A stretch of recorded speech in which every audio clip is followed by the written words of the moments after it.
સૂત્ર અર્થના રહસ્યો. પ્રણામ. લોગસ સૂત્ર અને એના અર્થો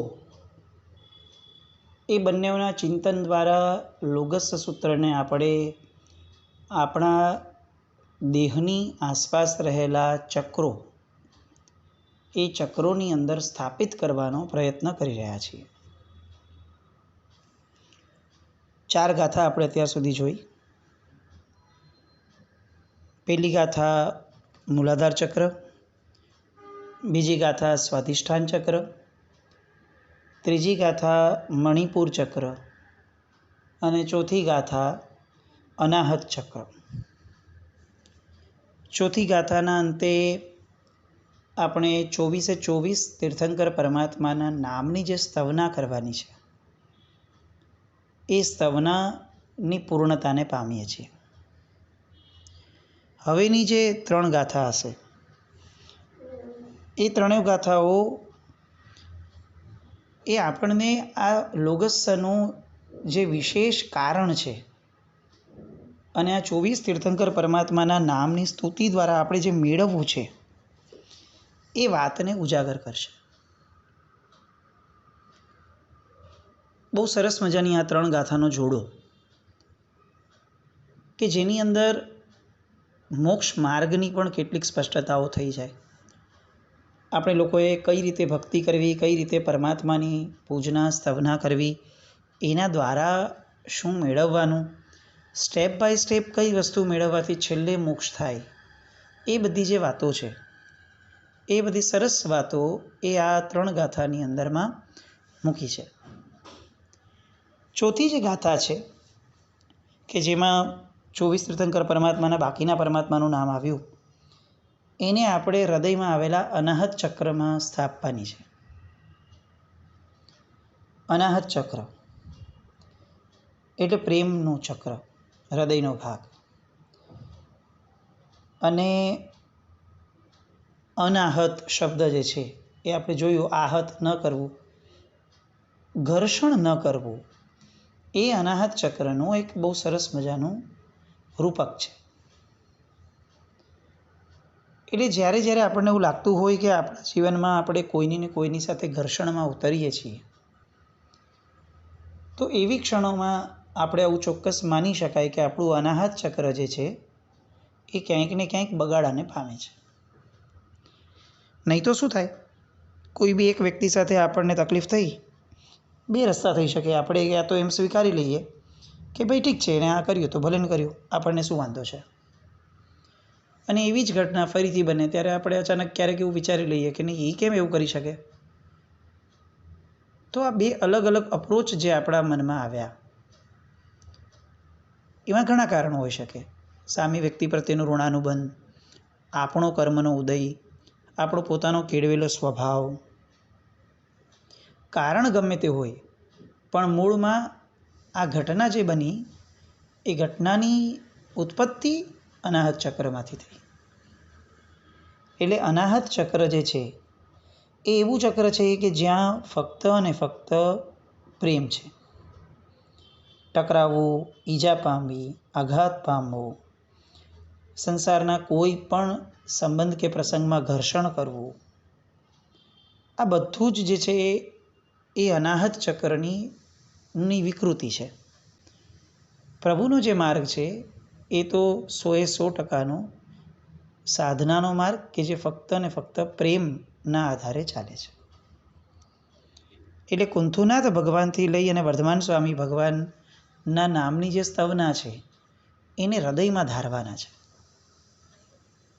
અને હૃદયમાં પ્રસ્થાપિત કરી અને આ તીર્થંકર પરમાત્માની સ્તુતિ દ્વારા આપણા જીવનની અંદર પ્રેમપૂર્ણ વ્યવહાર આવે, પ્રેમપૂર્ણ વિચાર આવે અને પ્રેમપૂર્ણ શબ્દો આવે, એવો એક સુંદર મજાનો આશય પણ આ લોગસની ગાથા દ્વારા અનાહત ચક્ર સાથેના સંબંધમાં જોડી શકાય. 5મી ગાથા. એવમ મયે અભિથુઆ વિહૂય રયમલા પહિણ જરમરણા ચૌવી સંપી ઝીણવરા તિથયરા મે પશ્યંતુ. એવી રીતે મારા વડે સ્તવાયેલા, સ્તવના કરાયેલા. અભિથુઆ એટલે મેં જેને થૂણ્યો, મેં જેમને ગાયો, મેં જેમને સ્તવ્યા. તો એવમ મય,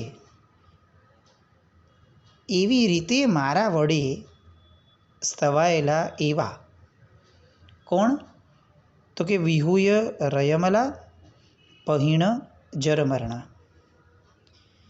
વિહોય એટલે વિગત છે, એટલે જેમનામાં એ છે નહીં, જેમને ટાળી દીધા છે.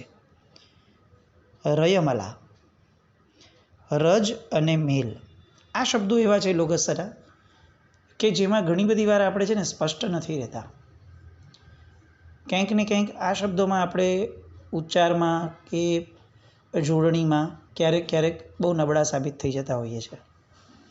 એટલે આ થોડી ઉચ્ચાર શુદ્ધિનું એક આમાં ધ્યાન રાખવા જેવું છે. વિહુય રયમલા પહીણ જરમરણા, રજ અને મેલ જેમણે ટાળ્યા છે. કયા રજ અને મેલ? બહાર જે રજકળ દેખાય છે એ તો કે ના, કર્મરૂપી રજ અને મેલ જેમણે ટાળ્યા છે તે. પહીણ જરમરણા, પહીણ એટલે ક્ષય કર્યા છે. જરમરણા, જર એટલે ઘડપણ અને મરણા એટલે મરણ. ઘડપણ અને મરણનો જેમણે ક્ષય કર્યો છે એવા. ચૌવીસંપી ઝીણવરા, સામાન્ય કેવડીમાં ઉત્તમ એવા 24 તીર્થંકર પરમાત્મા તિથયરા મે પશ્યંતુ, હે તીર્થંકર ભગવંતો મારા પર પ્રસન્ન થાઓ. એક આખો અર્થ લઈ લઈએ તો બહુ સહજપણે સરસ ભાવો નીકળે કે એવી રીતે મારા વડે જે સ્તવાયેલા છે અને જેમણે કર્મરૂપી રજને મેલને ટાળ્યા છે અને ઘડપણ તથા મરણનો ક્ષય કર્યો છે એવા સામાન્ય કેવડીમાં ઉત્તમ એવા તીર્થંકર પરમાત્માઓ આપ સૌ મારા પર પ્રસન્ન થાઓ. આ તિથયરામે પશ્યંતુ નામનો જે શબ્દ છે, આ એક છે ને સરસ મજાની કલ્પના છે. આપણે ઘણી બધી વાર્તાઓમાં નાના હતા ત્યારે સાંભળતા કે શંકર ભગવાનની વગેરેની જે પણ ભક્તિ સાધના લોકો કરે તો તપશ્ચર્યા કરે અને તપશ્ચર્યા કર્યા પછીથી તે ભગવાન એમની ઉપર પ્રસન્ન થાય અને એ લોકો એક ડાયલોગ બોલે. આમ આપણી સ્ટોરીમાં કોમનલી આપણે સાંભળ્યું છે. કયો ડાયલોગ બોલે? માગ માગ તું માગે તે આપો. આવું એ ક્યારે બોલે? જ્યારે એ આપણી સાધનાથી પ્રસન્ન થાય ત્યારે. અને એ પ્રસન્ન થાય એટલે ફિક્સ છે કે આપણે જે માગશું એ આપશે. આવું આપણે આ વાર્તામાંથી શીખ્યા હતા. એ ભગવાન આપે કે ન આપે, એ ભગવાન કહેવાય ન કહેવાય, એ બધા મુદ્દાને સાઈડ પર રાખી દઈએ અને આપણે ખાલી વિઝ્યુઅલાઇઝ કરીએ કે જે રીતે પેલા દેવો એમના ભક્તોને ઉપર પ્રસન્ન થાય અને પ્રસન્ન થયા પછી જે માગે તે આપવાની તૈયારી બતાવે અને આપે પણ ખરા. એ રીતે અહીંયા લોગસમાં આ શબ્દ મુકાયો, તિથયરા મે પશ્યંતુ, હે તીર્થંકર ભગવંતો મારી ઉપર પ્રસન્ન થાઓ. પ્રસન્ન થયા પછી શું કરો? તો કે મને ઘણું બધું આપો. હવે ઘણું બધું જે આપવાની વાત છે એ પાછળ 6મી અને 7મી ગાથામાં આવશે, પણ અહીંયા એમણે ગાથાના અંતે એક કલ્પના મૂકી છે કે હવે અમે જે પણ બોલશું એ આ કલ્પના પછીનો ભાગ હશે. કે 24 ભગવાનની અમે સરસ સ્તુતિ કરી છે અને એ સ્તુતિ દ્વારા હવે પરમાત્માને અમે પ્રાર્થના કરીએ છીએ કે ભગવંત મેં આટલી સરસ સ્તુતિ કરી તો હવે તમે મારી પર પ્રસન્ન થાઓ. મારો એક સિમ્પલ સવાલ છે. આપણને એવું લાગે છે કે આપણે 24 ભગવાનની સ્તુતિ જે 3 ગાથા દ્વારા કરી છે એ જેન્યુઇનલી એટલી સરસ છે કે ભગવાનને પ્રસન્ન થવું પડે? આ વિચાર આપણે કરવાનો છે. જ્યારે ચોથી ગાથામાં આપણે ભગવાનને કમ્પેલ કરવા ટ્રાય કરીએ છીએ કે ભગવાન હવે તમારે મારી પર પ્રસન્ન થવું પડશે, એની પહેલાંની 3 ગાથામાં આપણે સ્વાધ્યાય કરીને એ ચેક કરવું પડે કે ભાઈ પ્રસન્ન થવા જેવું કામ કર્યું છે મેં? એટલે આ લોગસની ગાથાઓ એ આપણને અહીંયા પ્રશ્નચિહ્ન ઊભું કરે છે. આ તિથયરા મે પશ્યંતુ એની પાછળનું આ એક આપણું કારણ આપણે ગોતી શકાય અને એની પાછળની ઘટના એ આપણે વિચારી શકાય. કલ્પનાની વાતો છે આ બધી. વિહુય રયમલા પહીણ જરમરણા. પરમાત્માના અનંત ગુણોમાંથી અહીંયા લોગસ સૂત્રમાં પરમાત્માની વિશેષતા બતાવવા માટે 2 ઉપલક્ષણો વાપર્યા. જેમણે કર્મરૂપી રજ અને મેલ ટાળ્યા છે તથા જેમણે ઘડપણ અને મરણના ક્ષય કર્યા છે. આપણે જીન પૂજા આદિ કરતા હોઈએ તો જન્મ જરા મૃત્યુ નિવારણાય બોલતા હોઈએ. જ્યારે લોગસની અંદર અહીંયા વાત આવી છે ત્યારે જરમરણા શબ્દ વપરાયો. એટલે સાહજિકપણે પ્રશ્ન થાય કે જન્મ કેમ ન લખી શક્યા? ભગવાને તો જન્મને પણ ટાળ્યો છે, તો કેમ આવું થયું? તો એ એટલા માટે થયું કારણ કે તીર્થંકર પરમાત્માઓની અહીંયા જે ભાવથી સ્તુતિ થાય છે એ જીવંત તીર્થંકર પરમાત્માની સ્તુતિ છે. અને જીવંત તીર્થંકર પરમાત્માઓ એમને તો એ ભાવમાં જન્મ લીધો છે. જન્મને ક્યારે ટાળશે? નિર્વાણ પછી. એટલે અહીંયા લોગસમાં આ શબ્દની જે યુઝની નથી થયો, વપરાશ જે નથી થયો જન્મ શબ્દનો, એના પરથી આપણે એવું પણ માની શકાય કે જે તીર્થંકર પરમાત્માઓને આપણે નામ લીધા એ પરમાત્માઓને અહીંયા જીવંત ધાર્યા હશે, તો જ જન્મ શબ્દ ન આવે. જરા અને મરણ આવે કારણ કે જન્મ એમને લઈ લીધો છે, જરા એમને આવતું જ નથી, એમનો અતિશય છે. અને મરણને ટાળવાના જ છે કારણ કે આ એક મરણ પત્યું એટલે હવે કાયમ માટેના મરણ પૂરા. એની પછી કોઈ મરણ નવું હવે થવાનું જ નથી. એટલે આ આપણી અનુપ્રેક્ષા કે તીર્થંકર પરમાત્માઓની જીવંતતા 24/24ની જીવંતતા જે છે એને અહીંયા ધારણા કરવાનો પ્રયત્ન પણ કદાચ કર્યો હશે. આ 5મી ગાથાને વિશુદ્ધિ ચક્રમાં ધારવાની છે. વિશુદ્ધિ ચક્ર ક્યાં આવ્યું? આપણો ગળાનો જે ભાગ છે કંઠ, એ કંઠની અંદર, કંઠની બહાર એટલે ગળાની એક્ઝેક્ટ બહારની સાઈડ પર આ વિશુદ્ધિ ચક્ર આવેલું છે. આપણે ત્યાં વિશુદ્ધિ શબ્દ ત્યારે વપરાય કે જ્યારે કોઈ જ પ્રકારની અશુદ્ધિ ન હોય. અશુદ્ધિ ત્યારે ન થાય કે જ્યારે આપણે પ્રાયશ્ચિત કરીએ. અને જેવું પ્રાયશ્ચિત કરી લઈએ અને વિશુદ્ધિમાં આવી જઈએ એવું તરત જ બધા શલ્યો જે છે, મિથ્યાત્વ છે, એ બધાથી આપણે દૂર થઈ જઈએ છીએ. જેવું આપણે શલ્યોથી દૂર થઈએ એવું તરત જ આપણું વિશુદ્ધિ ચક્ર જે છે એ એક અલગ જ સ્તરને પામે. કંઠના સ્તરને, કંઠના ચક્રને વિશુદ્ધિ ચક્ર એટલા માટે પણ કહ્યું છે કારણ કે બોલવાથી વિશુદ્ધિ છે એવી પણ અહીંયા એક સરસ મજાની કલ્પના છે. બોલવું એટલે વિશુદ્ધિ એમ નહીં, પાપોનું પ્રાયશ્ચિત કરવું એટલે પાપોનું નિવેદન કરવું કે જુઓ મેં આવા આવા પાપ કર્યા છે. એ બોલવાથી એની વિશુદ્ધિ થાય છે, પ્રાયશ્ચિત લેવાથી. તો વિશુદ્ધિ ચક્રને અહીંયા એ ભાવે પણ મૂક્યું કે આ વિશુદ્ધિ ચક્ર કેમ છે? કારણ કે આના દ્વારા પાપની વિશુદ્ધિ બહુ વ્યવસ્થિત રીતે થાય છે, કંઠ દ્વારા. પરમાત્માએ જ્યારે વર્ધમાન સ્વામી ભગવાને છેલ્લી દેશના જે આપી એ સમયે આ જગત ઉપર જે સૌથી મોટો ઉપકાર થયો એ ઉપકાર કરનાર જો કોઈ તત્વ હતું તો એ પરમાત્માનો કંઠ હતો. 16 પ્રહરની દેશના 16 પ્રહર સુધી સતત પરમાત્મા બોલ્યા છે, સતત. અને એ જે સતત બોલાયું છે એના દ્વારા જ શ્રુત જ્ઞાન આ જગતને મળ્યું છે, આગમ વગેરે.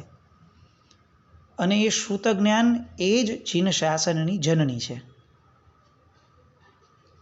એટલે આખાને આખા જીન શાસનની કોઈ સૌથી મહત્ત્વની ઘટના એ છે પરમાત્માના કંઠ. નો ડાઉટ પ્રભુ પહેલાં વિશુદ્ધ થયા, પછી એમના આ ચક્રની કિંમત વધે છે, પરંતુ આપણી માટે ઉપકારી પરમાત્માનો કંઠ. આપણને વિશુદ્ધિનો માર્ગ કોણે આપ્યો? પરમાત્માના કંઠે. તો અહીંયા 24 ભગવાનની સ્તુતિ પછીથી જે વિશિષ્ટ વિશેષણથી પરમાત્માની સ્તવના કરાય છે, ત્યારે એ ગાથાને કંઠ ઉપર પ્રસ્થાપિત કરવાની વાત છે. તિથ્થયરા મે પશ્યંતુ, ભગવંત તમે મારા વિશુદ્ધિ ચક્ર ઉપર પ્રસન્ન થાઓ અને વિશુદ્ધિ ચક્રને એવું વિશુદ્ધ બનાવો કે જેના કારણે ફક્ત મારી વાણી નહીં, મારો કંઠ નહીં, સમગ્ર ચેતન તત્વ એ જે છે એ સંપૂર્ણ વિશુદ્ધિને પામે. તો આ એક સરસ મજાનો વિશુદ્ધિનો ભાવ છે, એ આપણે આ ચક્ર દ્વારા ભાવવાનો છે, 5મી ગાથા દ્વારા. એ પછી 6ઠ્ઠી ગાથા આવશે. કિત્તીય વંદીય મહિયા જે એ લોગસ ઉત્તમા સિદ્ધા આરુગ્ય બોહિ લાભમ સમાહી વરમ ઉત્તમમ દિંતુ. 5મી ગાથામાં જે કીધું કે તીર્થંકર ભગવંતો મારા પર પ્રસન્ન થાઓ. હવે પ્રસન્ન થયા પછીથી એમની પાસે એમને કામ આપે છે કે પ્રભુ તમે પ્રસન્ન તો થશો, હવે પ્રસન્ન થયા પછી કરશો શું? તો એ પણ હું તમને ઇન્સ્ટ્રક્શન પૂરેપૂરું આપી દઉં. અને એક સરસ મજાનો ભાવ વ્યક્ત પણ કરી દે છે. કિત્તીય વંદીય મહિયા એટલે કે જે મારા દ્વારા સ્તુતિ કરાયેલા છે, કિત્તીય કીર્તન કરાયેલા છે, વંદીય એટલે જે મારા દ્વારા વંદના કરાયેલા છે, મહીય એટલે કે જે મારા દ્વારા પૂજાયેલા છે. તો મારા દ્વારા સ્તુતિ કરાયેલા, મારા દ્વારા વંદન કરાયેલા, મારા દ્વારા પૂજાયેલા. હવે પછી બીજું એક વિશેષણ વાપરે, જે એ લોગસ ઉત્તમા સિદ્ધા એટલે જે આત્માઓ આ લોકમાં ઉત્તમ સિદ્ધ થયા છે, એ આત્માઓ હવે એમને કહે છે કે શું? બરાબર છે, આ તો એમના વખાણ કર્યા, હવે શું? તો કે આરોગ્ય બોહિ લાભમ, આરોગ્ય બોહિ એટલે કે બોધિબીજ સમ્યક દર્શનનો લાભ મને આપો. અને બીજું શું આપો? સમાહી વરમ ઉત્તમમ દિંતુ, વરમ એટલે કે ઉત્તમ શ્રેષ્ઠ એવી સમાધિનું દાન મને આપો. મોક્ષ માર્ગની એક આખી સરસ મજાની આ યાત્રા, જેમાં મેજર ફેક્ટર્સ આપણને કહેવાયા: આરોગ્ય અને સમ્યક દર્શનનો લાભ અને ઉત્તમ અને શ્રેષ્ઠ એવી સમાધિ. આ બધી વસ્તુઓ બહુ જ વિશેષ વિચારો માંગી લે છે. આ જ વસ્તુઓ કેમ માંગી? આ ક્રમથી જ કેમ માંગી? અને આ વસ્તુઓને મોક્ષ સાથે સંબંધ છે, વ્યવહાર ધર્મ સાથે સંબંધ છે. આ ન મળે તો વ્યવહાર ધર્મની કિંમત કંઈ ઘટી જાય છે? આના વગર વ્યવહાર ધર્મ ન આચરાય, અધૂરો છે? આવી જે પણ વાતો છે એ આપણે નેક્સ્ટ સેશનમાં લઈએ, સત્સંગમાં. એ પૂર્વે આ જે ગાથા છે, 6ઠ્ઠી ગાથા કિત્તીય વંદીય મહિયાવાળી, એ જે છે એ ગાથાને આપણે આજ્ઞા ચક્રમાં લેવાની છે. આ આજ્ઞા ચક્રમાં કઈ રીતે લેવાની? આજ્ઞા ચક્રનું મહત્ત્વ, કારણ કે આ વિશેષપણે લેવા જેવું છે. આ એવું ચક્ર છે કે જે લગભગ આપણને બધાએ નામ સાંભળેલું. કોઈ પણ વ્યક્તિએ ચક્રો ન સાંભળ્યા હોય ને તો પણ એને એટલું ખ્યાલમાં છે કે ભાઈ ચાંદલો કેમ કરવાનો? તો કે આપણું આજ્ઞા ચક્ર એક્ટિવેટ થાય એટલે કરવાનું. એટલે આ એક આપણને બાળપણથી ખ્યાલમાં છે કે આપણું અહીંયા કંઈક આજ્ઞા ચક્ર જેવું તો છે. સો ચક્રને આપણે આ આજ્ઞા ચક્ર દ્વારા જ ઓળખતા થયા છે નાનપણથી. તો આજ્ઞા ચક્રમાં આ ગાથા કેમ? એ પણ એક સરસ મજાનો પ્રયાસ. એ બધું આપણે આવતા સત્સંગમાં લઈએ. એક નાનકડી ખાલી વાત ખુલાસા રૂપે કરવાની ઈચ્છા છે. લાસ્ટ ટાઈમ આપણે અરિષ્ટનેમી ભગવાન માટેની વાત કરેલી. એની લગતા કેટલાક પ્રશ્નો આવ્યા છે. જુઓ, સૌથી પહેલું તો એક દર વખતે ક્લિયર કરું છું, હું આ પણ સ્પષ્ટપણે ફરીથી એકવાર કહું છું કે આપણે લોકો આવું કેમ કરે છે, એ સાચું છે કે ખોટું છે એ વાત કરવા નથી જ બેઠા. આપણે વિચારીએ છીએ એટલે સત્ય છે, એ લોકો વિચારે છે એટલે એ સત્ય છે, એવો કોઈ પ્રયાસ ક્યાંય છે જ નહીં. કોઈ પણ વસ્તુને સત્ય અને અસત્યના વાડા તરફ લઈ જવાની જે આપણી આદત છે એમાંથી ક્યાંક અંશે બહાર આવવું જોઈએ. શુભ અને અશુભની મહત્તા વધે, સત્ય અને અસત્યના ઝમેલામાં ન પડવું જોઈએ. એ જ્યાં સુધી કેવળ જ્ઞાની નથી મળતા ત્યાં સુધી તો કમસે કમ નહીં જ. બીજું, વ્યવહારમાં ચોક્કસપણે નેમનાથ ભગવાન ચાલે છે. ક્યાંક નેમિનાથ ભગવાન પણ ચાલે છે. અને આપણે આ વસ્તુ લાસ્ટ ટાઈમમાં ક્લિયર કરેલી હતી કે અરિષ્ટનેમી ભગવાન એ જ્યારે વાત છે, મૂળ નામ એમનું રિષ્ટનેમી હતું, પણ રિષ્ટનેમી એ અમંગળનું સૂચક લાગતું હતું એટલે અરિષ્ટનેમી જેવું નામ પડ્યું.